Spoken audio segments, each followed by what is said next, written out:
Алексеевич. Пожалуйста.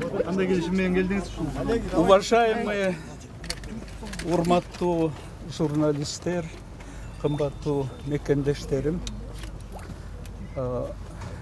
я очень благодарен, признателен руководству республики, президенту Садыру Нурбачевичу за то, что они предоставили мне возможность прибыть на родину. Я приехал сотрудничать, помогать. Вы знаете, что ко мне есть претензии по проекту Пумтору. Пумтор строился при мне. Поэтому я желаю помочь следствию и дать показания. Вот, я благодарен председателю комитета безопасности. Здесь меня приняли радушием. Очень внимательное отношение было. Но, естественно, есть вопросы. И вот я провел первый допрос, ответил на вопросы. Я приехал, чтобы чистосердечно, искренне рассказать, как мы строили Пумтор, для чего мы строили Пумтор, какие, возможно, были ошибки допущены. Ну, одним словом, обо всем. Но следствие будет продолжаться. Я только прилетел сегодня с самолета, только ознакомился с делом. Вот. Поэтому встречи здесь будут продолжены. И больше я сегодня сказать ничего вам не могу. Сказать только спасибо, что вы пришли. Вот, надеюсь, пришли поприветствовать меня. Я этому очень рад, очень рад. И счастлив, что сегодня мен бүгін өзімді абдан бақыттылуу сезіп тұрам, себебі 16 жылдан кейін биринчи жолу ата жұртқа өзім мекениме, элибизге келгениме, ошондуктан мен республиканын жетекчилигине ыраазычылыгымды билдирем.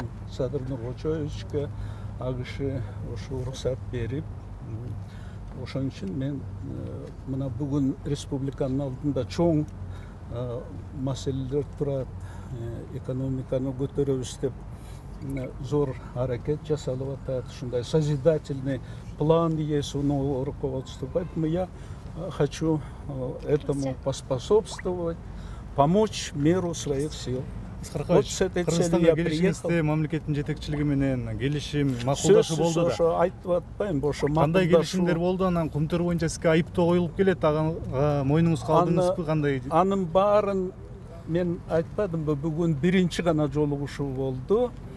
Анан дагы иштейбиз, мен бир жумага келдим, ошон үчүн себеби чоң суроолор бар да, ошондуктан ошо жуманын ичинде иштейбиз. Мага мына жерде Айбек деген жигит, юрист, өзү адвокат болуп иштеп берейин деди. Рахмат, чоң рахмат, адвокатым. Анан кийин мен жетише албай калсам, адвокатым сөзсүз сиздерге айтып берет. Сиз президент Садыр Жапаров менен жолуктуңузбу бүгүн? Жолуктум, жолугуп учураштым. Резиденцияга бардыңызбы? Ооба, резиденцияда жолугуп учурашып, ыраазычылыгымды билдирдим, ушундай жол ачып бергениңизге деп. Анан мен ошо Кумтор боюнча болгон билгенимдин баарын айтып берип, республикага бардыгыбыз жардам беришибиз керек. Азыркы бийлик Кумтөр боюнча келишимди кылмыштуу келишим деп атап жатпайбы? Сиз буга кошуласызбы? Эми мен ушул мындан ары Кумторго жооп бере албайм. Себеби мен айтпадым да.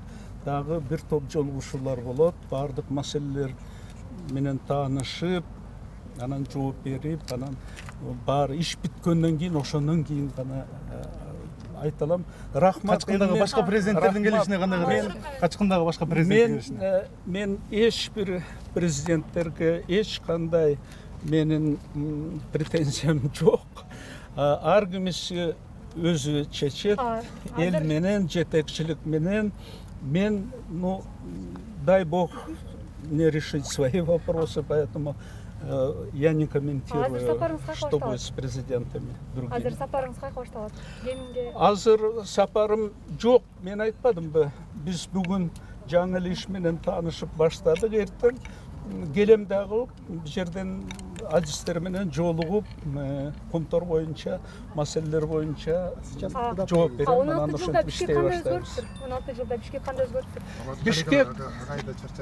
Бишкек ушул суроого эле жооп берейин, анан уруксат берсеңер, мен эртең менен самолетумун учуп келдим, анан ушундай жакшы.